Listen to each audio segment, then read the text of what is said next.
జగపతి బాబు గారు, ఇప్పుడు మీరు ఈ కథను మీరు చెప్పినప్పుడు మీకు ఎక్కడైనా ఒక ఇన్స్పిరేషన్ ఉన్నదా మీకు, లేకపోతే ఒరిజినల్గా మీరు ఏంటి హౌ డిడ్ ఇట్ జనరేట్ అండి?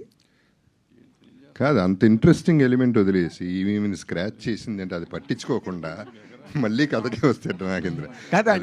దాంట్లో చాలా థ్రిల్లింగ్ ఉంది. అది ఒక సీనియర్ ఆర్టిస్ట్ ఆడపిల్ల ఇంకో ఆడపిల్ల స్క్రాచ్ చేసింది, అది బాగుందంట. ఏం చెప్పాలి, చూపించమ్మా.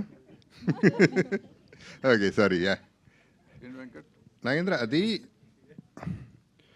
ఆనెస్ట్గా ఏంటంటే ఇప్పుడు ఎర్లియర్ కూడా విమెన్ ఉండేవారు ఫ్యాన్స్ కింద, లేడీస్ చాలామంది. ఇప్పుడు విలన్ అయిన తర్వాత యంగర్ లేడీస్, యంగర్ గర్ల్స్ కూడా ఫోన్లు చేయటాలు, కలవాలనుకోవటాలు ఇవన్నీ జరుగుతున్నాయి. సో దానికి కనెక్టెడ్గా ఒక సినిమా చేస్తే బాగుంటుంది అనిపించింది నాకు. అండ్ నాకు బ్రాండింగ్ ఇద్దరు ఆడాళ్ళు ఉంటే, ఇద్దరు హీరోయిన్స్ ఉంటే బాగుంటుంది అనేది ఉంది కాబట్టి ఆల్రెడీ దాన్ని మళ్ళీ ఫస్ట్ టైం ఇన్నేళ్ల తర్వాత క్యాష్ చేసుకుంటున్నాం.